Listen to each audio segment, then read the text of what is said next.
Blog Talk Radio.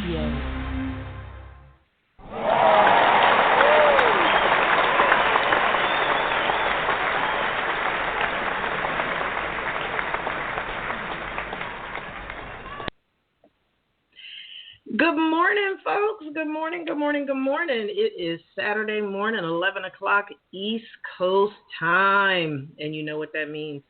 It's House Talk Pregame Family. And I am your empowerment coach and inspirational speaker, Dr. Lauren Pitts. And as always, I'm so excited to have my co-host, Ronnie Ransome, with me this morning. Jared and Andre are not with us this morning. Jared may be on later on, but you know, folk have lives and they have stuff they have to do. We have a surprise for you today that Ronnie will introduce in a moment, but this is what we want you to know, folks. House Talk Pregame is all about family, and it's all about showing much love to our HBCU family, in particular our student and professional athletes and their families. But speaking of family, our House Talk Pregame family, as I've shared for the past couple of weeks, has grown. And we are now a part of Heritage Sports Radio Network. And you'll be able to check us out on Heritage Sports Radio Network really, really soon. I promise before the season is out, you'll be able to hear it. And there is going to come a window of time where we'll be airing live on Heritage Sports Radio Network as well. Ronnie. Good morning. Good morning. Thank you, Dr. Pitts. So for those of you who have been listening for the last couple of weeks, you understand that this show, we talk about some real deep conversations. We have raw and honest conversations and trying to tell the truth as much as possible.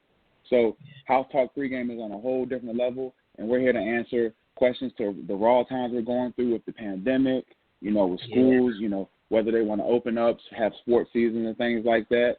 Trying to also give you all a little knowledge about various topics and, you know, just concerns we've seen within the HBCU community, making some discoveries, you know, like I said, just sharing our truth as a people.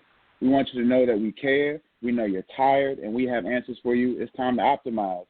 Most importantly, though, we want to hear from our HBCU fans and family, current and former student athletes. So during the show, we will be taking call-in questions and comments by simply dialing direct at 515-605-9744 or email your HBCU shout-outs, questions, or comments to htpregame@gmail.com. Like Dr. Pitts was saying, we, you know, unfortunately Jared can't make it in right now this morning. Hopefully we can get him in sometime during the show. And of course, Andre Garlic will be joining us later on in the season. But for this morning, we have a very, very special guest, a very, very good friend of mine. Blood couldn't make us any closer. I've known this man since I was literally 7 years old. He's a fellow Trojan alumni. He is the current head strength and conditioning coach at the Virginia State University. Ladies and gentlemen, please give me a warm welcome introducing my good friend, Carlton Harris. Carlton, Thank you for having me on. So glad to have you. You. We're so glad to have you with us today. Well, look, folks. All right. Oh, go ahead, Dr. Pitts. I was just gonna say, you know, when I get hype, I'm hype, and I'm just really, really, really excited for all the value that Carlton's going to add to the show this morning. And in that vein, before we get started, though, we just want to real quick give our HBCU shout-outs. So I want to shout out Lincoln University in Oxford, Pennsylvania, founded in 1854, and some notable alums from Lincoln: Gil Scott Heron, activist, singer, and songwriter; Joseph Winthrop Holley, founder of Albany State University; and the one, the only Langston Hughes, the poet extraordinaire himself. Lincoln University is the nation's first degree-granting historically black college and university, known for its programs in family and social work. And then my second shout-out is University of Maryland Eastern Shore, founded in 1886 in Princess Anne, Maryland. Notable alums: Clarence Clemens, musician and actor; Clifford Brown, musician and trumpeter; and Art Shell, coach in the American football player. The university is known particularly for its courses in hotel and restaurant management, fashion merchandising, construction management, professional golf management, aviation science, and teacher education. Who you shouting out today, Ronnie? All right, I got two schools as well. The first school I'll be shouting out is Co-Hosts State University, located in Baltimore, Maryland. Co-Hosts State University was first founded in 1900. They actually were founded inside of a high school in Baltimore, Maryland. They didn't get their first actual college campus until the 50s when they announced their first president in 1950. Some of their notable alumni are such as singer Raheem DeVaughn and also broadcast journalist Stephanie Reddy, who was credited with being the first female to be the head coach of a men's professional basketball team back in 2001. The second school I'll be shouting out is Harris Stowe State University, located in St. Louis, Missouri. They were founded in 1857. And one of their notable alumni is Bobby Wilkes, who was the first black aviator for the U.S. Coast Guard and was the first African-American to be named U.S. Coast Guard captain. Nice. Well, look, folks, as you know, every week we have decided to do a diagnosis of the week because mental illness is such a tremendous stigma in the Black and brown communities that we are a part of and that we love so very much, which means that mental illness is definitely ever present on our HBCU campuses all across the country. So today, as we are talking about scholar athletes and professional athletes proving themselves, we're also going to get into some really in-depth discussion about substance use disorders. And in that vein, I just want to share this with you before we jump into this powerful discussion, that substance use disorders in student athletes are different than in the general population. Student athletes most commonly use alcohol, marijuana, opiates, stimulants such as Adderall, caffeine, tobacco, and performance enhancers. In contrast, we also see a tremendous amount of substance abuse and use issues among professional athletes as well. And we're going to go ahead and jump into this discussion, and we're going to keep circling back to this and tying this into how drugs are playing a part in what student and professional athletes are doing or not doing to prove themselves and to reach their peak performance as athletes. It's on you, Ronnie. Let's get this conversation started. All right, so like Dr. Pitt said, our focus for this week is substance use disorder. And me personally, when I was a student athlete at Virginia State, me included, a lot of my teammates, we used a lot of different substances, especially alcohol. Alcohol seemed to be the go-to substance, and not only for just, student athletes, but, across campus and things like that. A lot of the times that's your first time being on your own. You want to be grown. You think you're grown. You want to live a little bit, be the life of the party and things like that. And, oftentimes you'll hear people say, well, the party don't get started till you have something in your system.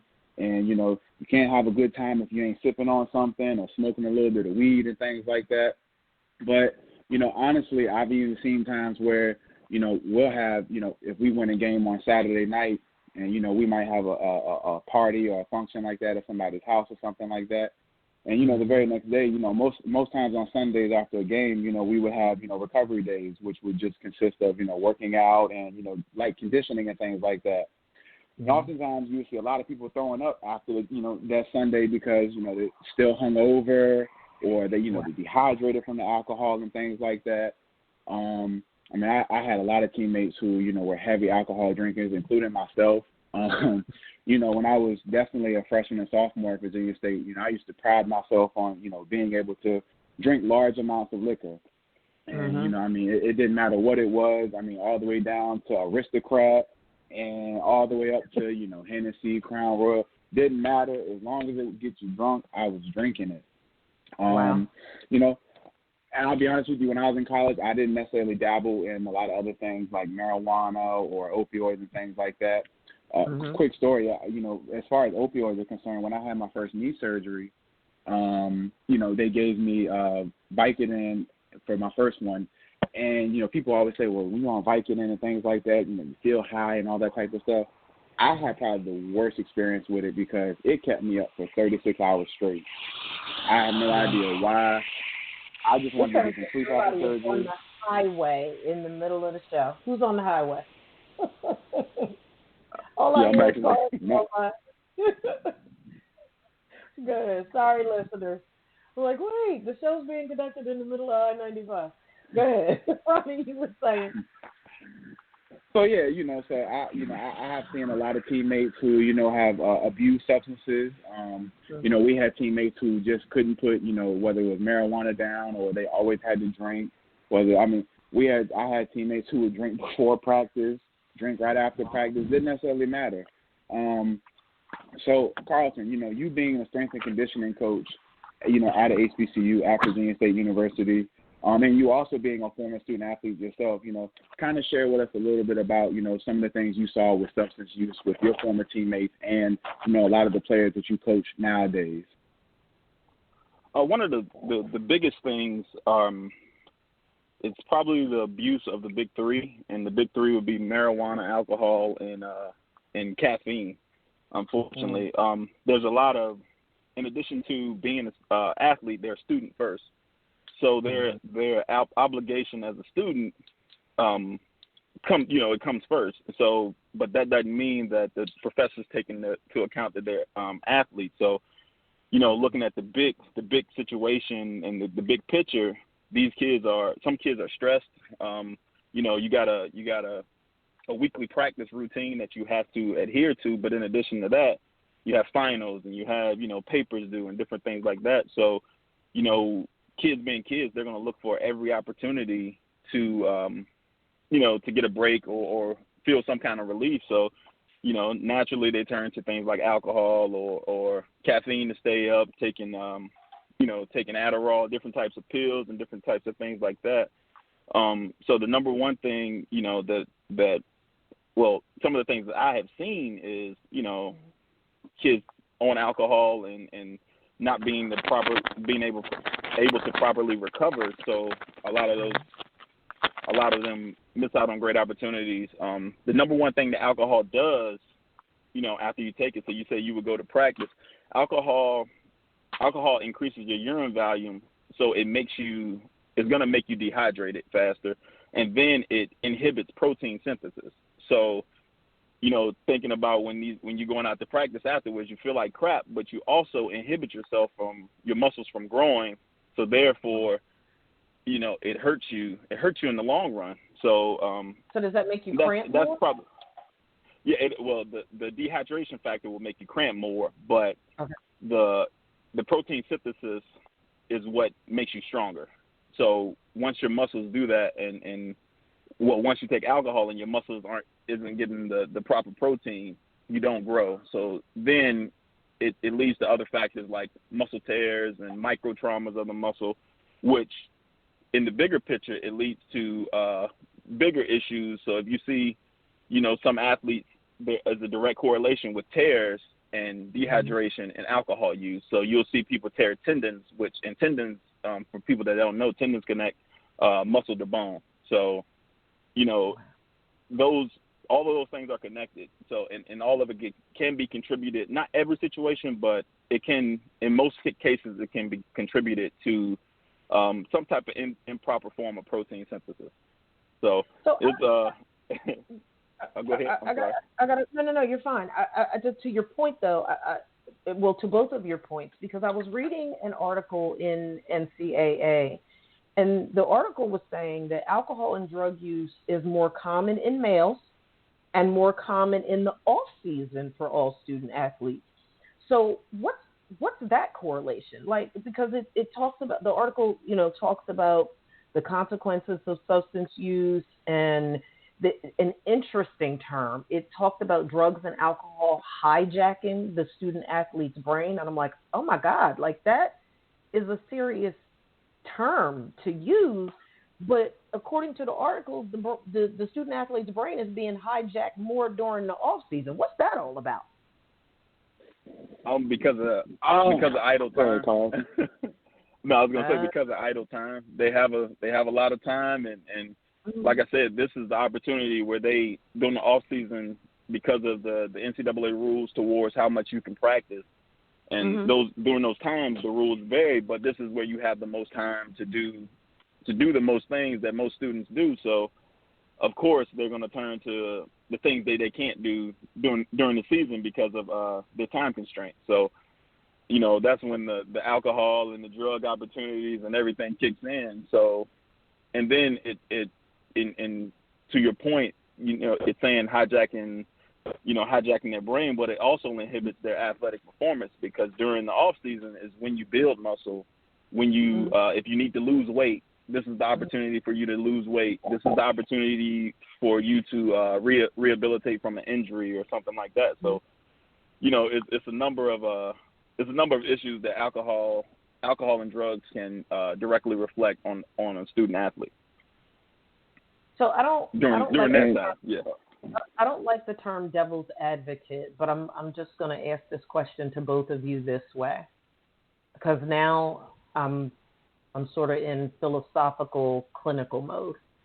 So if everything that the student athlete or professional athlete does is about proving how extraordinary they are in our case now in football season on the field, if it's all about peak performance, why make conscious decisions to engage in behaviors that knowingly compromise one's performance? Is it fair to say that it's a lack of discipline, a lack of maturity, or a combination of both, or something else? Because that, to me, it seems like an alcohol shoots you in the head and the foot. Literally. My answer to that would be, in kind of touching on what Carlton was saying, is, especially during the off season, and Carlton, you can correct me if I'm wrong, but I think the NCAA allows for off season, as far as like winter workouts and spring practice, I think you're allowed an average of 8 to 10 hours a week of actually sports specific stuff. I think it was 8 hours when I was playing. I don't know if they've changed it since I played. It's been a couple of years since then, but during the actual football season, I think Division I athletes get about 25 hours a week, and D2 and D3 get about 20 hours a week. But in the off season, you only get 8 hours, so you're left with a lot of free time. And I think part of it is, it's a little bit of lack of discipline, and also maturity, and kind of also what Carlton was saying is, that's, a lot of student athletes use that as a way to relax or cope with everything that's going on. Some people a lot of people use marijuana as a stress coping mechanism, where if they're feeling stressed or they feel overwhelmed, the preconceived notion is, well, if I get high, I won't be thinking about those things. I'll just be relaxed and chilled out and things like that. And I always tell people, marijuana only enhances how you feel in that moment. So, if you're already stressed or overwhelmed or feeling anxious, typically 9 times out of 10, if you smoke any, certain strains of marijuana or marijuana in general, depending on how your body reacts to it, those feelings will only increase. And we all know that alcohol is a depressant.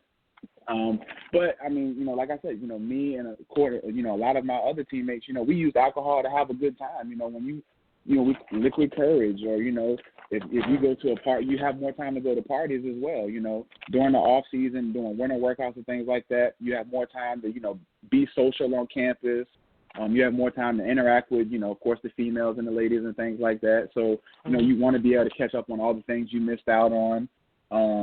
For certain student athletes, that, during the winter time is also a time for fraternal initiations and things like that, and for females, sorority initiations and stuff like that. So, a lot of them use, substances and things like that. But I would definitely like to say it's probably a combination of both. For me, it was a way to, just relax and not think about school, not think about football. I could actually be, a regular college student for a couple hours here and there. Even though you have a little bit more free time during the off season, coaches still find a way to keep you pretty preoccupied and things like that, whether it's, community service engagements or study hall or, things like that. But, when you do get that free time, you want to, relax, you want to chill, you want to kind of escape from the everyday stressors of school and, being a student athlete and things like that. And oftentimes, at that age, that's really the first thing we think of is, well, let me go get high, let me go get drunk and have a good time and not worry about what's going on. So I think it's kind of both. Okay. I think if I could chime in, I think one Please. thing we must do as professionals and and working with student athletes is sometimes as viewers and different things like that, we look at the student athletes as more than what they are. These are still kids. So in a lot of instances, and the media is famous for doing this, is they put so much pressure on these kids. So, they some of these kids feel like they work in, a 9 to 5 and it's this is their job and this is their livelihood, and some of these kids have not necessarily on our level, but there's millions of dollars at stake every time these kids step on the field. And that's, so the pressure's on a lot of these kids. And, oftentimes because we see them on TV or we see them, if you think about a college basketball player, he could be 6'8", but he's still 19 years old. His brain isn't fully mature yet, so he's still going to make those mistakes. And what we can't do is we can't get in the habit of making these people, looking at them as adults just because of the position that they hold. And I think a lot of times we have to, like I said, as professionals, we have to let the young college athletes know that, it's okay to be a college student and it's okay to mess up and different things like that. But it's also, we tell them about maturity, but you have to let them, you have to let the maturation process take place as well. So, and how do we guide that maturation process though, so that it doesn't? Because I hear you. I hear you. And it makes sense. It does make sense. I guess what I'm struggling with is because we too often, particularly among our young people, too often we see that this behavior rolls over into more severe cases that at times result in death. And then, oh, by the way, let us not forget what this looks like at the pro level. How many times have we turned on ESPN, the NFL Network, ESPN2, Game Day, whatever, and heard about a player being suspended? I'm a diehard Dallas Cowboys fan, so that's been the running joke for years. They act like the Cowboys, especially back in the 80s and the 90s, the Dallas Cowboys, to hear the world tell it, were notorious, like we were the only team that had substance abusers on our team. But the reality of it is that it was a very, very, very pronounced problem.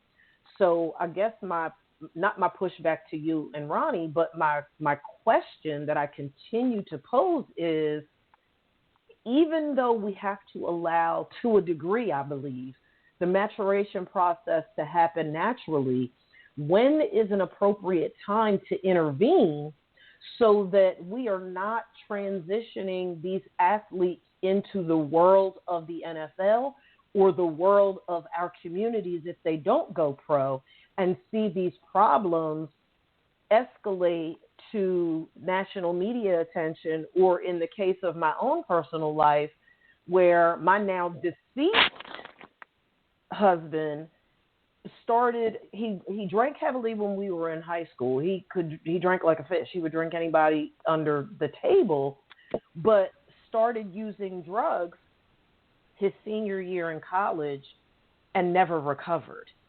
So much so that it was the drugs and alcohol and the complications of a drug and alcohol overdose that killed him at 47 years of age in June of 2017. So this is something I'm very, very, very passionate about this, because it's just too many. We are losing too many of our people.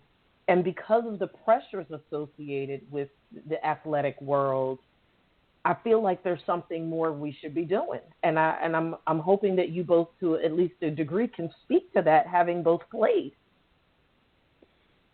I would agree with that. Go ahead, Carlton. No, I would say one of the big things is definitely as a coach, you want to set standards for your athletes. You always want to come in and say, this is the standard. Is that likely to happen? No. It's gonna. The rules are gonna be broken, and some of those there are people that's gonna test the waters, and everyone's different. So you have some kids that are that it takes that one time they mess up, and then they're like, man, I'm done with this. So some of it is through the process, actually going out there and experiencing it, but also as a coach, one thing I found is you have to be able to see yourself in these athletes, and unfortunately, and that it goes back to the media and different things like that. With pressure, a lot of the people that are often judging them have never been in their position, so they can't see themselves in them. So with that, you begin to think about, as a coach, you begin to think about, well, if I can't see myself in them, it's a lot easier, but I've been there, and I know how it felt when so-and-so turned their back on me. And that type of experience is what you can give as a coach, and that's how you you can guide certain players. And some players are, is learned by experience, and they have to go through that process in order to get to the point where they can actively contribute positively to society, to the team, to whatever environment they're in. But some of it is just the process, but also as a person in a position to help them is being able to see yourselves and everyone you come across and in some way, shape, or form, and then trying to be the person you wish you had. Okay.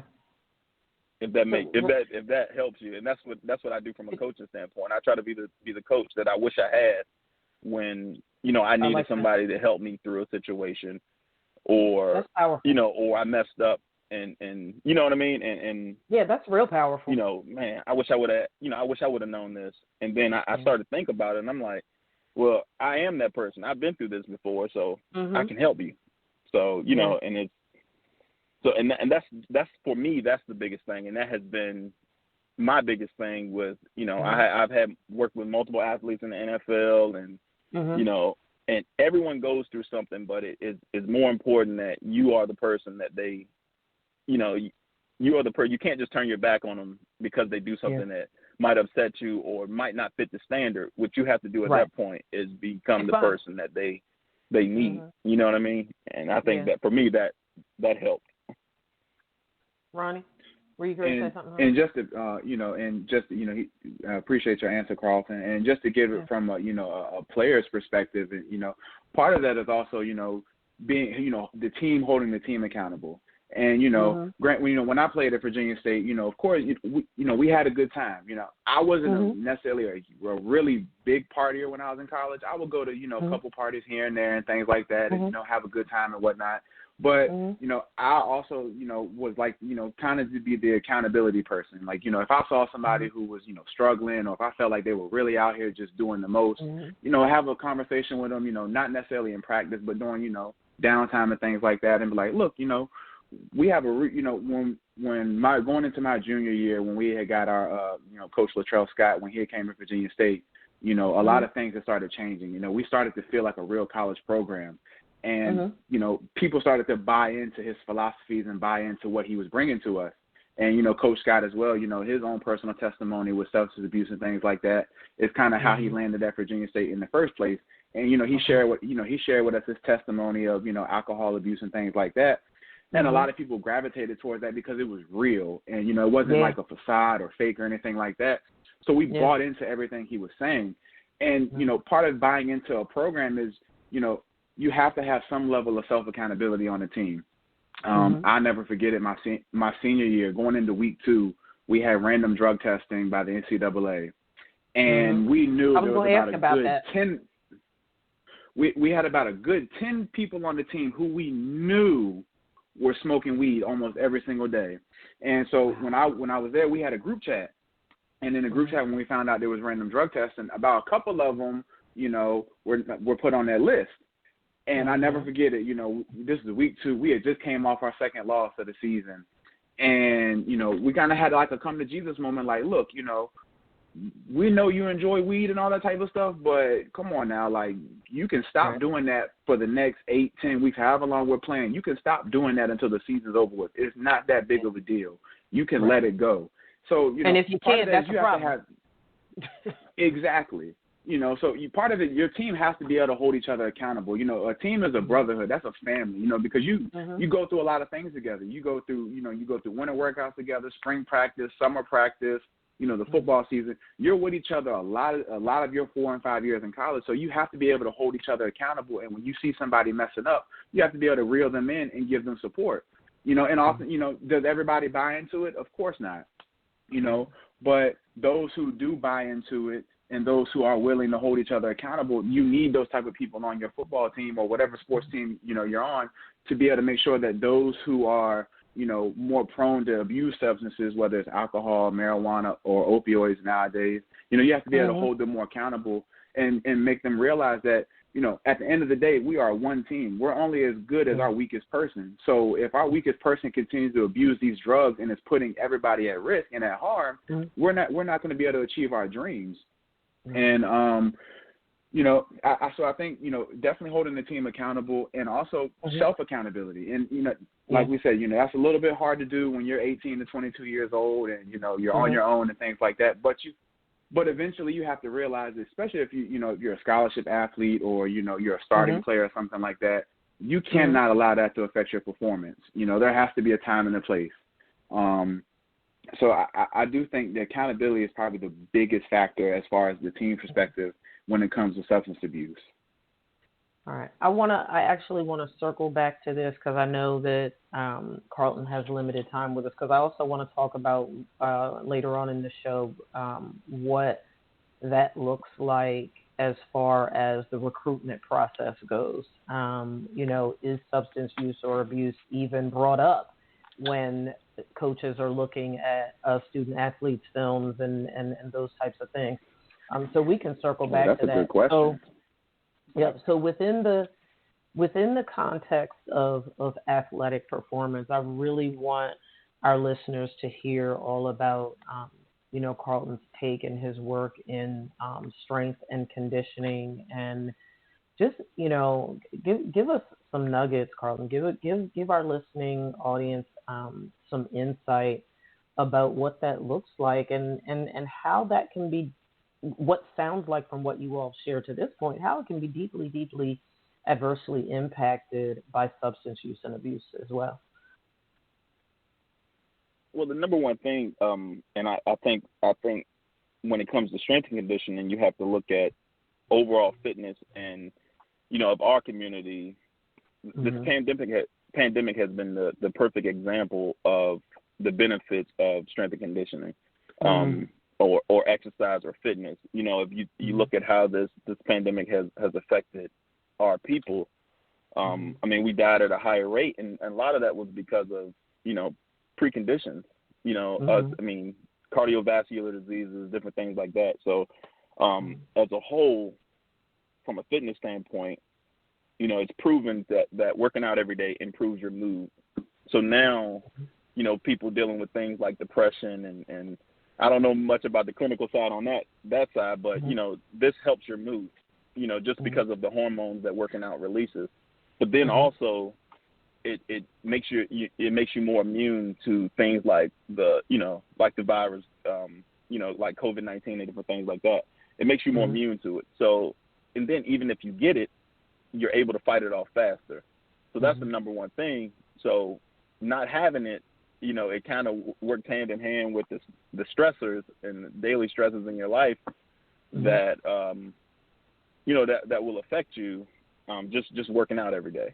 And then the other thing is the long-term effects. I mean, working out every day consistently has shown that it decreases, you know, like I said, congestive heart failure, different things, everything cardiovascular-wise, but mentally, things like dementia and Alzheimer's, it actually decreases, you know, it decreases, you know, your chances of the probability. The probability of you getting them. Now, it doesn't totally, you know, the risk doesn't totally go away, but, you know, working out helps you with that.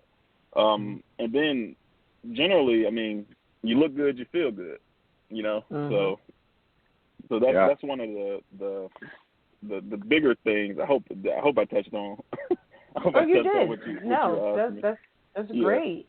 So I have a question, Carlton, and maybe you can elaborate on this a little bit more. So, you know, I also attended Virginia State University, was a student athlete there and things like that. And, you know, one of the first things I noticed when I got there was the lack of a strength and conditioning program. You know, like I said, when my freshman and sophomore year, our offensive coordinator and our offensive line coach kind of acted like our, you know, strength and conditioning coaches. And they just pulled workouts either that they did, you know, when they were student athletes or, you know, literally just make up a workout on the fly. And it wasn't until, you know, Coach Scott had came to Virginia State going into my junior year that we actually had a designated coach for strength and conditioning. Talk about some of the challenges that you experienced, you know, being a strength and conditioning coach at the D2 level, whether it's, you know, as far as the budget or, you know, I know one of the things that was always the issue when it came to like meal planning and things like that, you know, sometimes the dining hall was only open at certain times, and the dining hall doesn't necessarily cater to student athletes. You know, I've seen now that, you know, now they've kind of, you know, made it a little bit more fancier and have more options. But, you know, and I'm pretty sure at a lot of other D2 schools, they don't have the, you know, the luxury like these D1 schools have where they can have a separate dining hall for student athletes where they, you know, have meals catered to them. So talk about some of the things that you've implemented at Virginia State to, you know, help with those type of issues. So the number one thing that I wanted to come in and do is number one, cut down on the risk of injury, because if you're injured, you can't play football. So I immediately came in and I just really worked with the guys on understanding how the physiology, how their body works from a physiological standpoint. So I immediately came in and I created nutrition plans for each individual athlete. In addition to that, if there were athletes that were overweight, so if you see a lot of guys tearing ACLs or pulling hamstrings and different things like that, it sometimes is a direct correlation to the type of shape, but also their mass. So I made sure that we went in and just attacked their nutrition. The number one thing I did, each student athlete got a shopping list, and they got pretty much a breakdown of their macronutrient breakdown, pretty much meaning that how much protein do they need to maintain their body weight. If we ask them to lose, this is what they would eat, carbs, and in addition to that, the fats. And then we have like you know, their hydration charts and being hydrated. And then we also do weigh-in. So we weigh in 3 times a week, and I sit down and have personal consultations with certain athletes that might need a little bit more motivation or a little bit more, you know, monitoring when it comes to losing weight, because they struggle with it. And, you know, I mean, some of the offensive linemen and defensive linemen, I think their thing is their size and they have to maintain their weight, but that doesn't always translate into being a good football player. So we had to sit down and come up with an action plan to make sure they were in, you know, to make sure they are in the correct shape that they need to be in, but also putting them in the situation that's going to be the safest for, you know, for their size and for their, you know, for their heart and for their cardiovascular system. So that was the number one thing. And then coming in and creating a consistent workout plan and having the guys actually buy into that process. So those were the initial things that I've attacked. Now with the pandemic, it mixes a few things up because our kids aren't on campus right now. So everything is, you know, done via Zoom. So, you know, I have to go by their word, but I also update their shopping list, update their workouts. And now we have to tweak the workouts, because if you watch the NFL or college football in the last few weeks, you've seen like a uptick in injuries. And a lot of these injuries are just from lack of working out. And, you know, they didn't have the mini camps and we didn't have spring football. So the lack of being on the field has you know, you see that direct correlation. So we have to change our workouts back to more structural workouts, and we're working those individual muscles that, you know, that protect.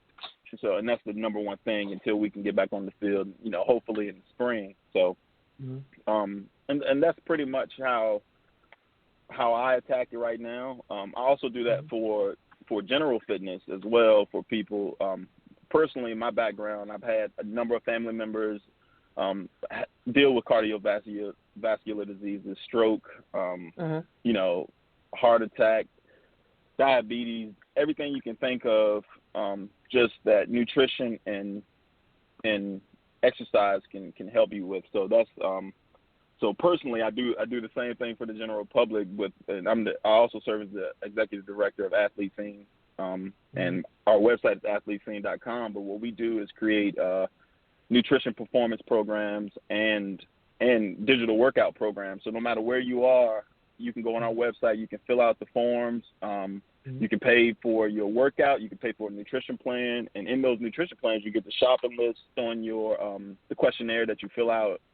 You get your shopping list. You can get I can pretty much give you all the information you need, whether your goal is to lose weight, become a better football player, or just to become better overall from a fitness standpoint. So, you know, so I really push it. This thing is dear to my heart because, you know, I've seen family members suffer from, you know, some of these diseases and you know, not getting to meet some of my grandparents, and they passed away from strokes and cancer and different things like that. So, you know, wanting to attack it from the standpoint of how do we just give overall fitness and make everyone else healthier, you know what I mean? So I took that approach with not only with football, where football is a little bit different because we're conditioning for a sport, but general fitness and general health as well for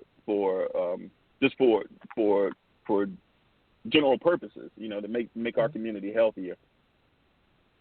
So Carlton, so that our listeners are clear, so your website is Athlete Scene, ATHLETESCENE.com, athletescene.com. And can they visit your website and actually purchase is it meal plans or weight, like, and I know you got to run, but can you just take like 2 more minutes and sort of give them some insight as to what they'll find when they go to your website? Because we want to make sure that folks are visiting your website and really capitalizing on your time with us here on the show today and implementing these practices into their lives to help them to reach their peak performance. Yeah, so my website, and I designed it because I've seen people almost be overcharged for health and fitness information. So I intentionally designed it, number one, to be affordable and everyone can do. So when you go to the website, the number one thing, there are a number of things that you can get. You can get a digital workout plan. This is a workout based on a questionnaire, and you can fill the questionnaire out on the website and pay for the plan. This plan starts at $34.99. It's an 8-week workout plan, and this is designed to just give you the general basis of what you would need to get in shape, or based on what you fill out on the questionnaire. In addition to that, we have additional programs. We have our nutrition performance program. And the nutrition performance program, it gives you, from a nutrition standpoint, based on what you fill out, your height, your weight, some of your personal attributes. If you're a smoker, different things like that, it gives you what you would need to eat to achieve your goal. Now, your goal could be to lose weight and gain muscle, or to tone up, or just to lose overall weight, or to become a better football player or a better track athlete. So based on our questionnaire that you can fill out on the website, you can go in, fill it out, click, and then when you pay, you can actually click your personal, what you want personally from a what you're trying, based on what you're trying to achieve. So you can go in and get, if you want an additional weeks on your workout, you can add weeks and different things like that. So, and that's our nutrition performance program. That program has actually been booming because a lot of people just need to know what to eat or what to buy. So in that program, you also get a shopping list. So if you're a vegan, you're a vegetarian, you're a pescatarian, our shopping list is based on, like I said, based on what you fill out, and we can do all of that personally. On the website, I don't personally do meal plans, and that was one of the ways I wanted to make it affordable. But your turnover time, at max is, and that's based on if you added everything to your program from the nutrition performance standpoint, you'll get everything back in 5 business days of what you need to do. And so, but majority of the time we can get it back to you in 24 hours. And that's based on your weight, just the information you fill out. So that's the number one thing. And that has been the number one thing for me to, try to provide, I guess, use my expertise to help the general public in addition to football players and everyone, everyone that I can come in contact with, whether an athlete or just anybody, you know what I mean? And you just answered my question. Because I was about to say, can you help me get in this wedding gown? I need to finish it. Look here. Yeah, we can get you down. I don't need to lose weight. I just need the tone. I need the tone. As a woman of color, it all goes in specific places, and I'm not trying to lose my accent. Yeah. However, yeah. I need to be able to make it do what it do next year. And in addition to that, I actually started a nonprofit as well. And that's called Athletes Academy of Sport and Media. And currently we're working on an on-demand program. And I have a number of doctors, exercise physiologists, former athletes, and they're creating content. And this is a general education program where we just want to educate the public and use the on-demand subjects to educate. And it's based on it's going to be a subscription-based program, but you can go on and if you are in exercise science, fitness, sports medicine, anything, youth coaching, you can get kinesiology, all that stuff. You can just get general information about or specific information about different topics that you might want to study for, but you don't have the time to go to school for 3 years to do it. So, we're actually using industry professionals that have that practical experience to provide content and actually talk to the people, because a lot of times, in my experiences, I see a lot of professors, but you ask these professors to go out, like there's a lot of people in sports management and coaching that have never coached before. They just done the book work. Well, my number one goal was to take actual people that have been in the industry and have that practical experience and that experience that you can't learn in a classroom, and give that to give that to people and give that to the public. Carlton, we sure do appreciate your time. We know that you've got to get to another event. Please know that you are always, always, always welcome on House Talk Pregame, regardless of what season it is, because strength and conditioning and nutritional value and all of that is relevant regardless of what athletic season we're in. We appreciate you. We are going to do our level best to send folks your way to get these programs. Keep doing what you're doing, my brother. You're doing outstanding work, and we surely, surely, surely do appreciate you for coming on the show today. Thank you so much. Thank you for having me. Appreciate you, dog. All right, thanks, man. All right, thank y'all. Yeah. No problem, man. So, Ronnie, wow. A lot of good information. And ladies and gentlemen, just one more time, just in case you didn't catch that website, it is athletescene.com. Athletescene.com. You can go on there, fill out the questionnaire, and get your exercise program and some nutrition suggestions. A lot of good information on it. Man really knows what he's talking about, and I'm proud of him. He just launched his website within the last month, and he's been getting a lot of good positive feedback and things like that. So let's continue to support Black businesses, and also be on the lookout for his education program that he just talked about, Athletes Scene Academy. A lot of good information on there, a lot of valuable information, and like you said, a cost-effective way for you to get certain credentials and information that typically you'd have to go spend thousands on thousands of dollars on to get. And we know a lot of us don't have that type of money without getting a loan and putting ourselves in debt for information that shouldn't be that hard to obtain. So That's right. Ladies and gentlemen, please go check that out ASAP. Yeah.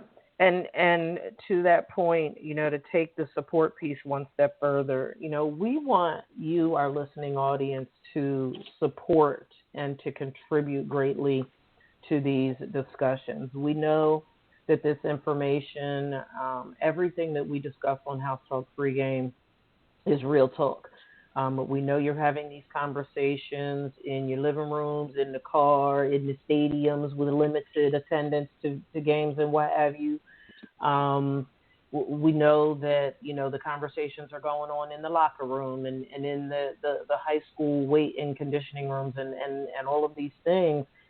And we want to hear from you. So you can join the conversation by calling us at 515-605-9744 when we're live on the air. You can email us at htpregame@gmail.com.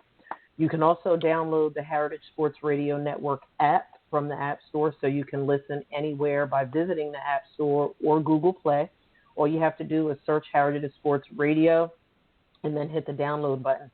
You can also help us keep these conversations growing by your sponsorship with a gift in whatever amount you can afford by visiting drlaurendpitts.com and clicking on the donate button. Or, again, you can email us at htpregame@gmail.com to receive a sponsorship packet.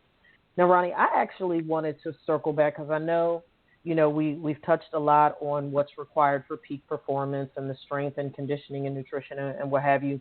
And we're going to get into goal setting. But I want to circle back for a minute on the recruitment process, right? And what that looks like. So even though I've been a part of the recruitment process, because I, as I have stated before, my stepson played D1 and went on an athletic scholarship. But because I wasn't a biological parent, right, I was not as intimately involved in the recruitment process as, say, a biological parent or immediate day-to-day caregiver would be. So what does that look like? Or are these types of discussions had between coaches and recruits and their families with the school that has their eye on them? Obviously, I think it's a given, right, that grades are definitely a topic of discussion, but are emotional issues or substance abuse issues, behavior issues, are those types of things brought up during the recruitment process? And if so, how are they handled?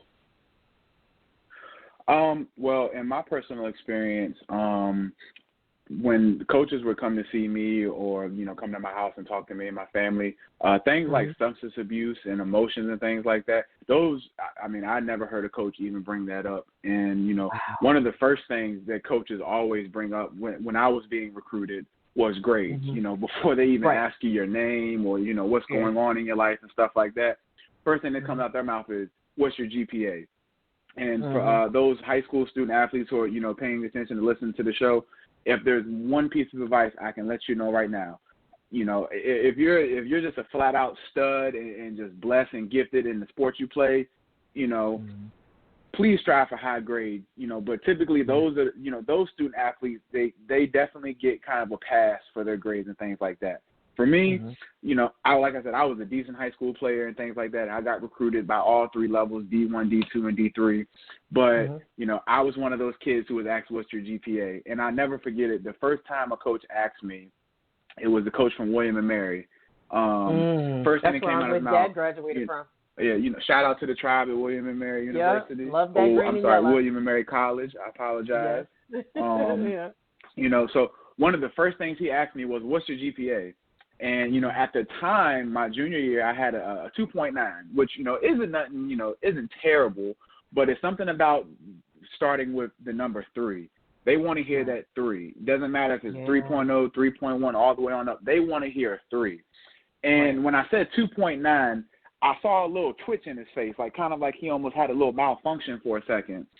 And, we still had still had a good conversation and things like that. But one of the things he definitely imparted on me before he left was, you need to get them grades up, and of course, for those of you who don't know, William & Mary is a very it's a very good college. It has a very good education and things like that.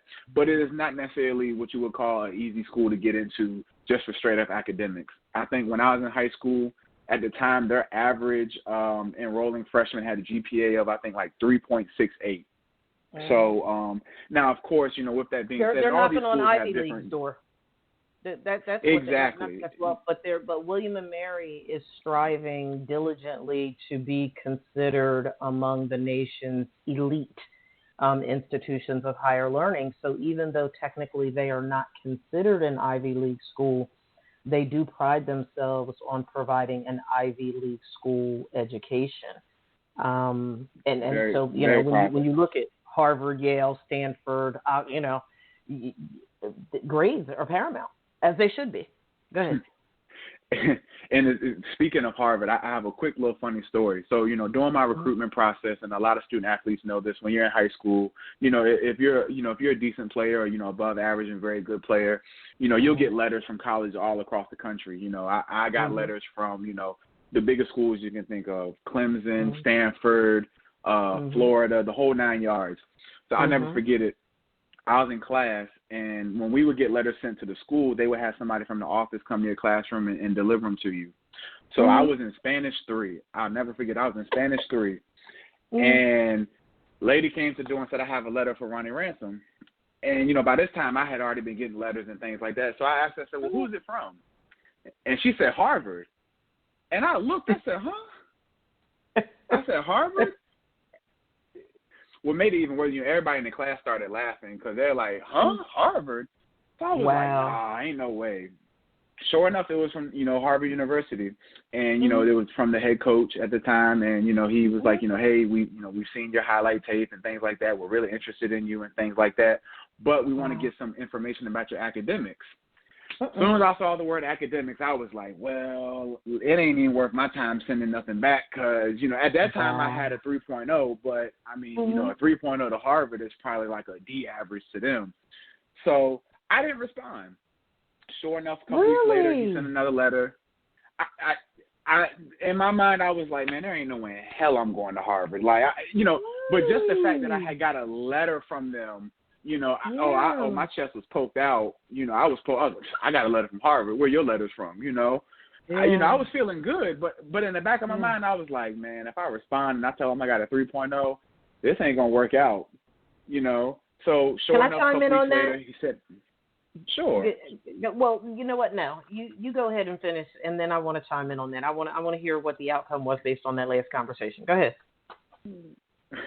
So, sure enough, he sent me another letter, and this one was a little bit more personalized, and it was like, hey, we don't know if you got our first letter, but, we really want to, get a copy of your transcript and things like that. And I was like, man, if I send this, they ain't going to respond back. They just going to sit there and say, well, on to the next one. So once again, I did not respond because in my mind, I'm like, there's no way I'm going to Harvard. Like, that's just I wasn't even focused on it. Just the fact that I was getting the letter, I felt proud. So a week later, coach had sent my head coach an email and was like, hey, Harvard University asked about you. And I was like, yeah, I've gotten their letters. He was like, well, did you send your transcript? I was like, coach, I just got a 3.0. Like, I'm not I'm a good student, but I'm not Harvard University material. He was like, well, just send the transcript anyways. So, sure enough, I sent the transcript. And the only response I got back was I got a response back from their O-line coach, and he was like, hey, keep up the good work. We like what we're seeing and things like that on the field. Keep trying to get your grades up, and that was about it. But and I had gotten letters from other Ivy League schools like Brown, Colgate, Cornell, things like that. And, in my mind, I'm just sitting there like, well, these are probably just standard letters they send out to just student athletes or whatever the case may be. But, it made me feel good for a second. But what I did learn from that was, at least I knew I had grades decent enough to even be in those conversations by those coaches. Right. However, I me personally, I do not know if coaches really bring up, personal history or, if they know a student athlete has, emotional trauma issues or family issues and things like that. I would like to assume, because I had a teammate when I was at State who, he had a lot of family trauma going on. And, every now and then he would have a blow up at practice. And, we're just sitting there thinking like, well, dang, why is he just blowing up like this? I mean, just full out blown, just have blow ups and, storm off the field and things like that. And I'll never forget it. He was on he played defensive end. And one day we were going to Lincoln. We were going to play Lincoln. And we were on the buses and everything. And something happened. I don't know if something happened with his family or whatever the case may be, but he got off the bus and just started walking back to his dorm. And, eventually, our head coach got off the bus and talked to him and things like that.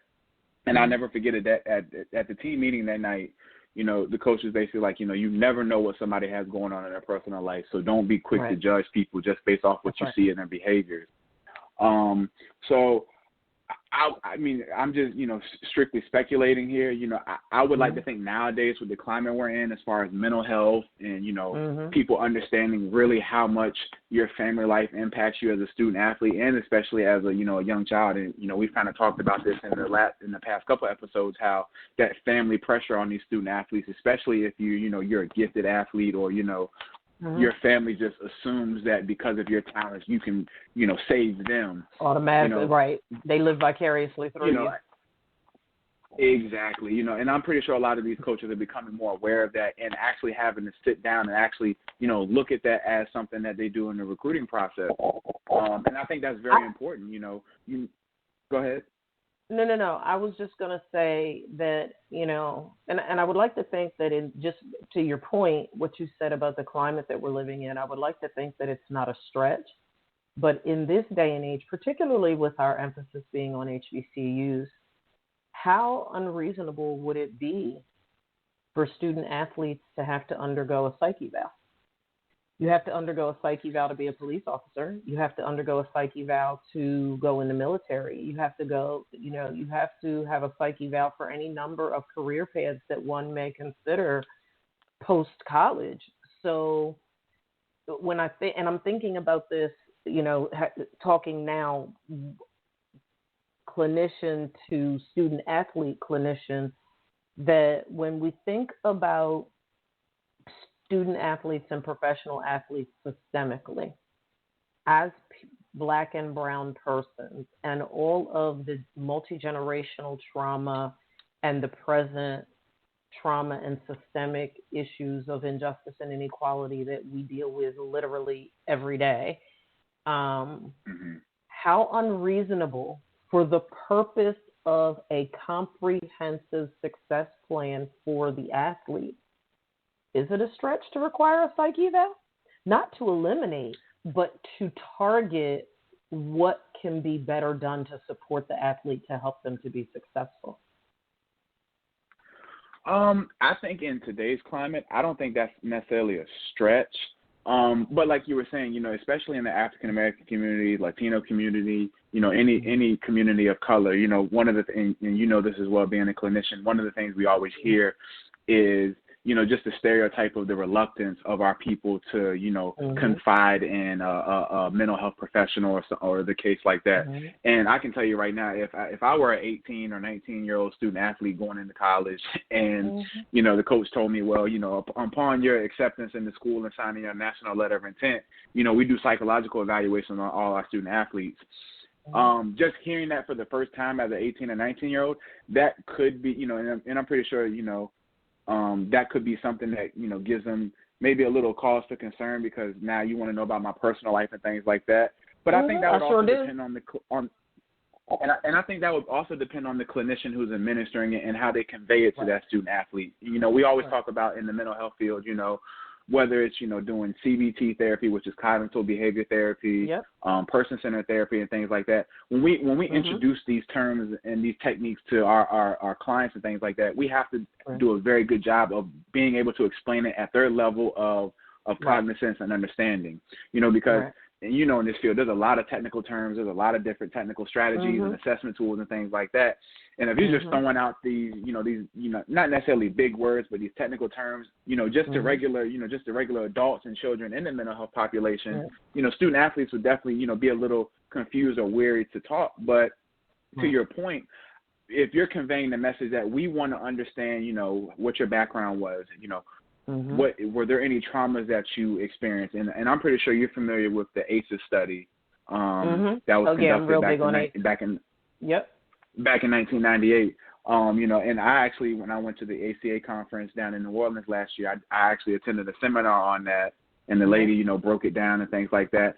I think something like that, to that magnitude or to that level of assessment, will be a good baseline to give a clinician who's dealing with student athletes an understanding of what kind of traumas that person went through or experienced growing up. Because like I said, a lot of my teammates who were at, Virginia State, they came from, adverse situations, or they experienced a lot of trauma and things like that, whether they lived in the inner city, impoverished areas and things like that. So of course, they were exposed to traumas, and just, I keep up with a lot of my teammates nowadays, and just listening to some of the things they talk about, things they've seen growing up. I have a couple teammates from Richmond, Virginia, and a couple high schools in Richmond, the city of Richmond. They have to have, when school was actually in person, they had to have more than one school resource officer at that school, because it was always tend to have fights breaking out, stabbings, shootings right around the school and things like that. And you see that as a child growing up, and, they begin to think that is normal. So when you send these student athletes to college where that's not necessarily an environment that is different from them, you would like to think that college campuses are in areas where, there's not a lot of violence and things like that. But we know that's not the case. There's always violence around college campuses and things like that. Because it's more than, exactly. And one thing I would also like to point out with that is, a lot of these bigger schools do a really good job of how they portray it in the media about their colleges being safe and things like that.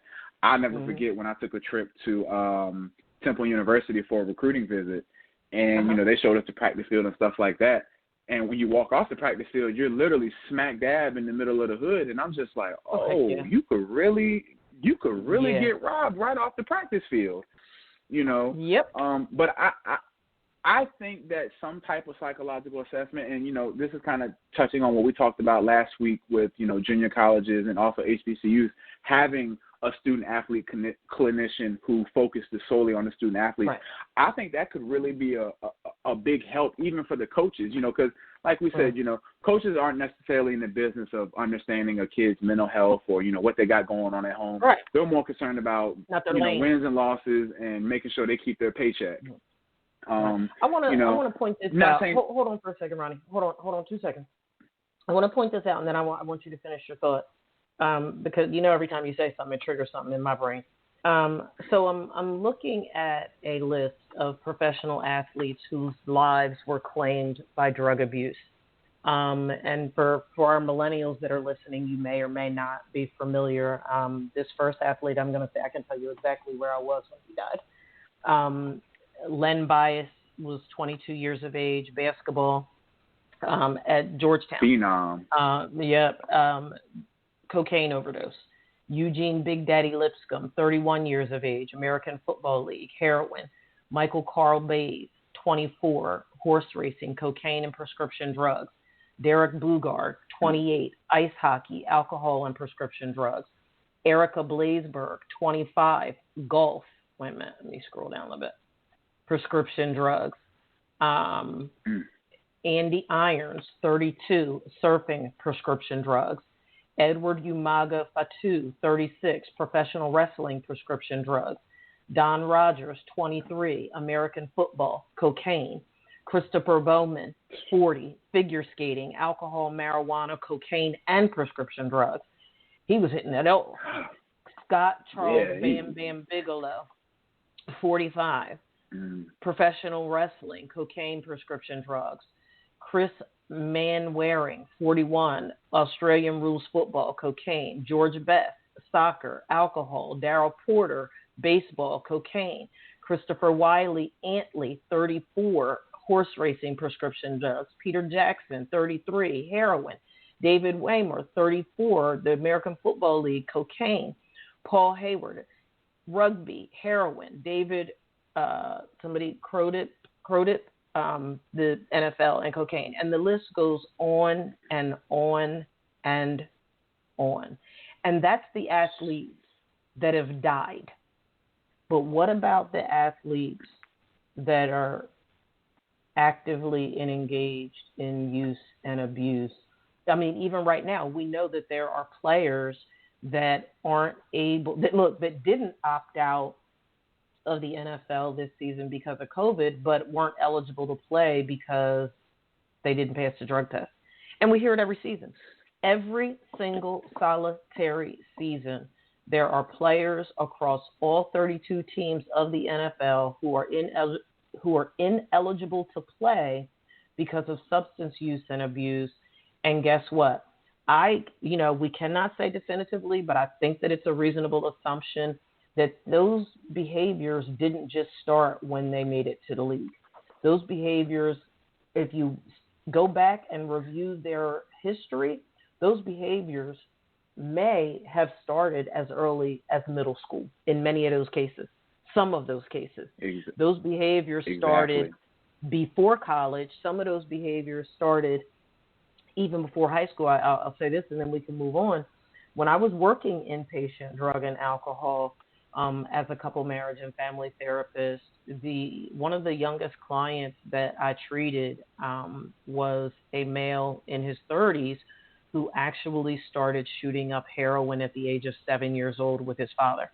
Tremendous athlete. Oh, wow.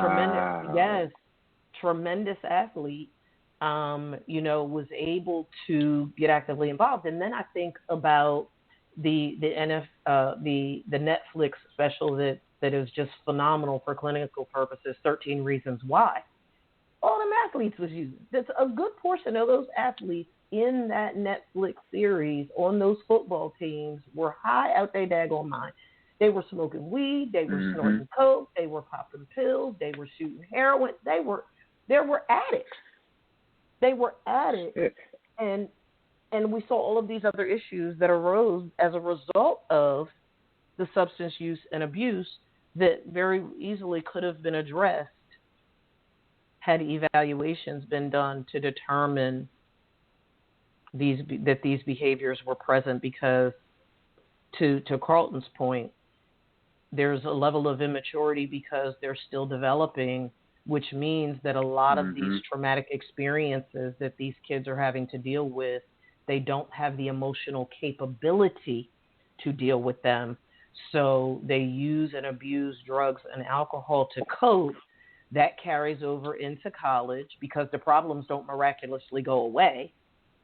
And then you have the pressure of being in college and being a student athlete. And for those that actually go pro, those problems trickle over into the league as well. You were going to say, Ronnie, go ahead. Yeah, and just to piggyback off of, you list, that was a crazy list of, and I actually know some of them athletes, whether they were wrestlers or football players and things like that. Two actually, for our younger listeners and viewers, two actual NFL players who they might be really familiar with who have actually struggled with substance abuse, more specifically marijuana. The first one I want to talk about is Tyrann Mathieu, who is the safety for the Kansas City Chiefs. And I don't know if you were following him when he was in college, Dr. Pitts, but he was at LSU. And the time he was at LSU, he was a hell of an athlete there. His nickname is the Honey Badger, and he would call he played defense at LSU too, and he just caused absolute disruption for offenses. When he was in college, he was actually I think going into his junior season, he was actually one of the top players for the Heisman Trophy. He's one of the Heisman finalists. And unfortunately, I think going into his junior season or going into his senior season, he was kicked off the team because he kept on failing marijuana tests. Wow. He just couldn't stop. And, because of that, his draft stock was tremendously affected. I can't remember what round he was drafted into the league, but he was drafted in one of the later rounds. I think he was picked up by he was drafted by the Arizona Cardinals. And, but they definitely followed him a lot about, talking about his, his use of marijuana and things like that. And, one of the things he used to say is, it was just something that he had always done. He did it in high school. You know, he did it in college. That was his way of calming down and coping and dealing with the stresses of being a student athlete at a high level like that. He severely struggled with it. And, you know, I don't know if he still does it to this day. He really doesn't talk about it. But another current NFL player who, and I'm pretty sure you've seen in the headlines, who has severely struggled with marijuana use is a receiver named Josh Gordon. Josh Gordon was drafted by the Cleveland Browns back in 2012. And, you know, everybody predicted him to be the next Randy Moss. This dude was 6'5", 225, could flat out run, could catch, ran the entire route tree, was just a stud of an athlete. Yeah. Kept on failing marijuana tests. And from my knowledge, what the NFL does is the NFL tests you one time a year for marijuana, and that's always between the months of March and July. So between the months of March and July, they say, hey, during this 4-month time period, you will be tested for marijuana. Don't test positive. After you have that test, you know, hey, have at it. If you fail that drug test, and there's another NFL player by the name of Pat McAfee who has actually failed this test because of marijuana, he goes into great lengths. Like, once you fail that test the first time, they test you at random every single week for the entire season. Yeah. Whether it be 3 in the morning, 4 in the morning, right after practice, right before practice, they test you every single week. And unfortunately for Josh Gordon, he lost a lot of good of his prime years. He actually was out of the league for 2.5 seasons because of marijuana. And just last season when he was with the Patriots, he got suspended again indefinitely because of marijuana. He's actually back this year with the Seattle Seahawks. But, you know, he's another he's another athlete who, you know, phenomenal athlete, gifted athlete, but has just severely struggled with marijuana. It's sad. It really, really is. And when I think about, you know, my era, and, you know, obviously I'm still diehard, but when I think about the players that to this day are still nearest and dearest to my heart, but what it looked like, as I said, back in the 80s and the 90s, you know, Michael Irvin, Lawrence Taylor, goodness gracious, there were so many players back then that had serious issues with substance use and abuse. And, you know, I really truly believe that it is a systemic issue, and that because it goes untreated all of this time, that it manifests itself when they do make it to the league. And then when it doesn't make it to the league, you have these players that are members of society, that it really is consuming their lives if it's not appropriately addressed. And we know as clinicians that part of why it doesn't get addressed is because people don't want to deal with the traumatic experiences that have contributed to their choice to cope by using drugs and alcohol.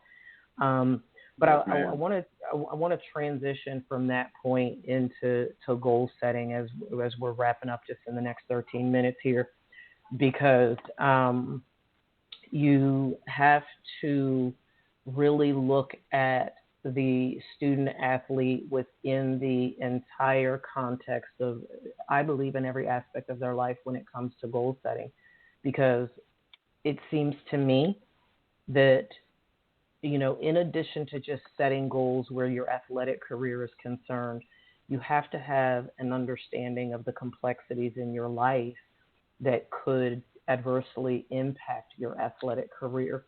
So why not include addressing some of the personal challenges that you may have in your life within your goals as well? Your thoughts on that, Ronnie?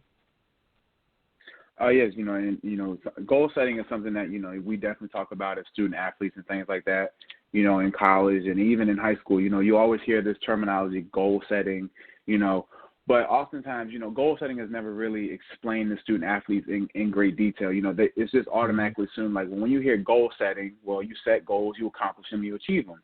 But one thing that I've noticed, and it's kind of an unfair notion, you know, especially to my generation, and you can maybe touch on this, you know, not to age you or anything, because, you know, you're still young at heart. Look, I'm proud. Look here, I'll be 53 November 2nd, so I'm not that female. I'm glad to be alive 53 years. Thank you very much. Good. Amen to that.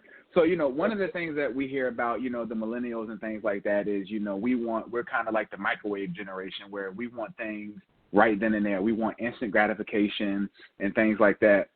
And my pushback to that always is, you know, for my generation, what we've noticed is, from my parents' generation to now, is the standard for achieving certain goals has shifted tremendously. You know, back in the day, you know, when my parents were growing up and things like that, you could, you know, quit school in 6th, 7th, 8th grade, or even high school, and not even have a GED, and go out here and work at a Fortune 500 company or work at a certain company and work your way on up because you've been there for so long. And, you know, you retire with tremendous benefits and actually get to retire. Well, those standards have changed for our generation tremendously. You know, now the expectation is, you know, you go to high school, you have to graduate. There's no ifs, ands, or buts about it. And even if you don't graduate, you at least have to have a GED, you know, which if you dropped out of high school, the chances of you going to get your GED, you're not probably going to go get it right then and there.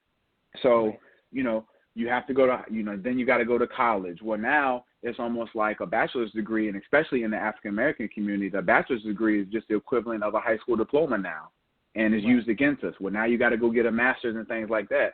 So a lot of these dreams and a lot of these career paths that, you know, our parents were able to take and pursue during their time of, you know, being young adults and things like that, it's not as quickly attainable for us.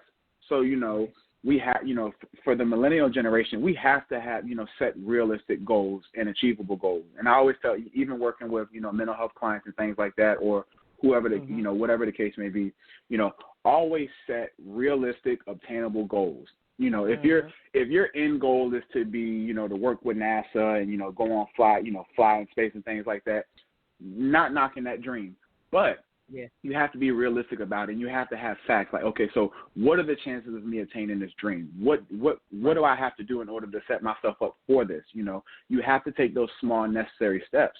So I always tell people, you know, set small goals that build up to your bigger goal. You know, in the mental health field, we call it short-term goals that, you know, that benefit your long-term goals and things like that, whether it's a, you know, a mental health goal, a substance abuse goal, a family goal, and things like that.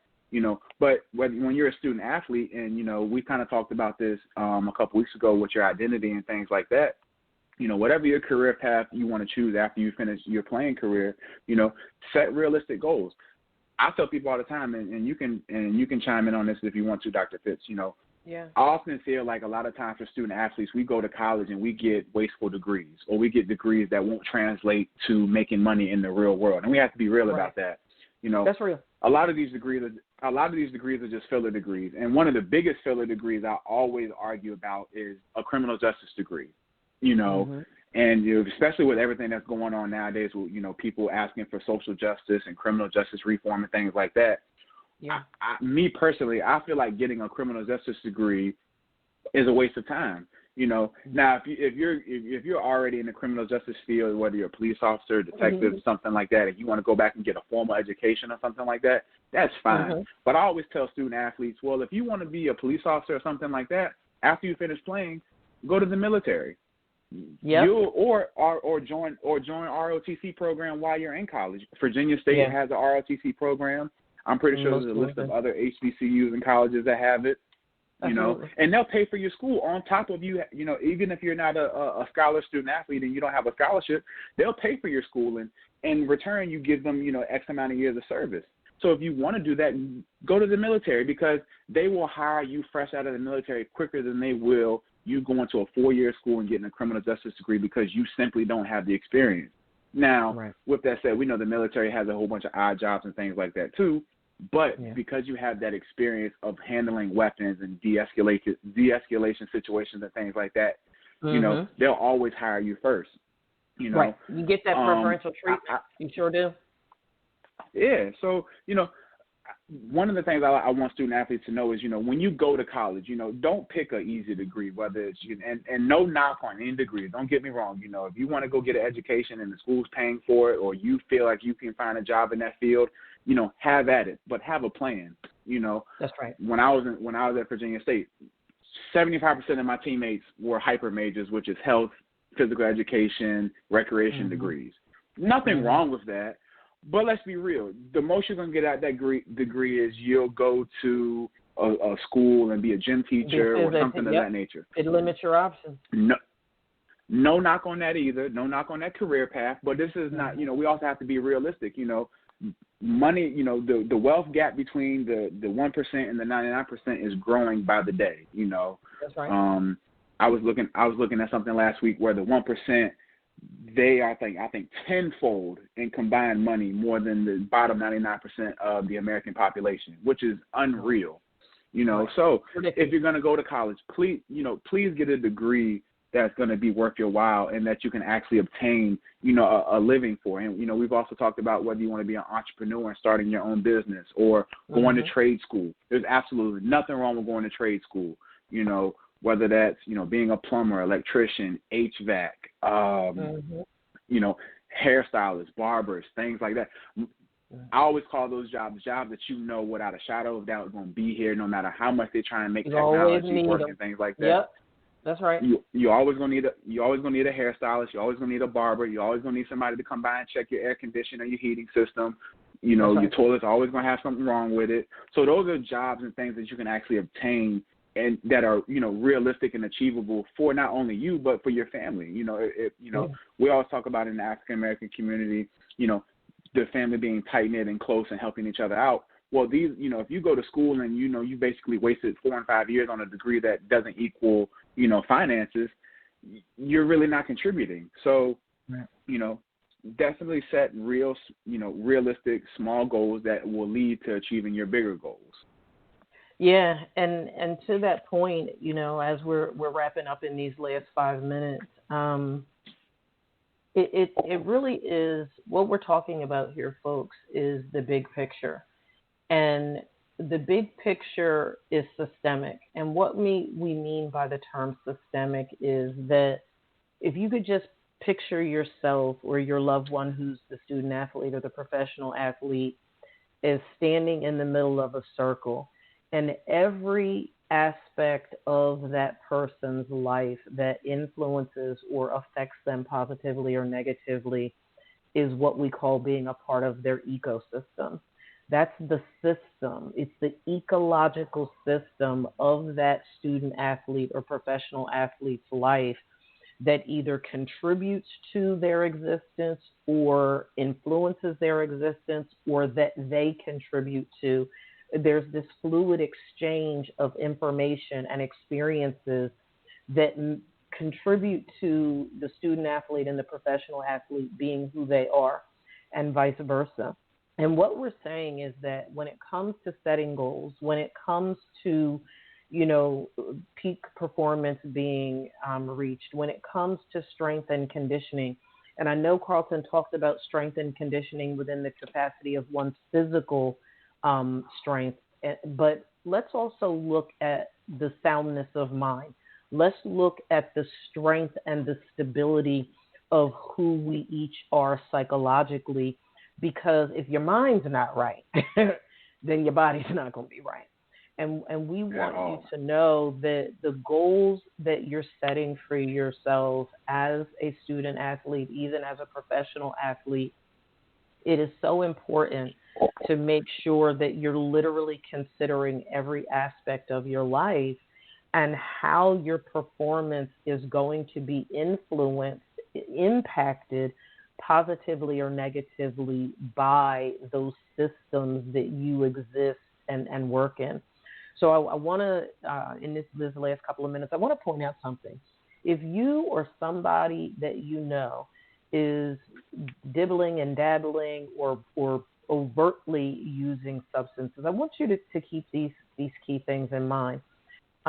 If you're taking the substance in larger amounts or for longer than you're meant to, if you're wanting to cut down or stop using the substance but not managing to be able to do it, if you're spending a lot of time getting, using, or recovering from use of the substance, if cravings and urges to use the substance are present, if not managing to do what you should at work, home, or school because of substance use, continuing to use even when it causes problems in relationships, in social, occupational, recreational activities, folks, you have a substance problem. And that is something that we want you to get help for. And you can call 1-800-662-4357. Again, that's 1-800-662-4357 to get some help. We want you to join us here next week on House Talk Pregame. Again, you can email us ahead of time at htpregame@gmail.com with comments or questions. You can call us live during any show at 515-605-9744. Until next week, folks, we thank you for tuning in. Spread the word, share the love, and let folks know about House Talk Pregame, where we're having real conversations to impact and influence your life. Have a great remainder of your weekend, folks. Until next week. Peace. Peace.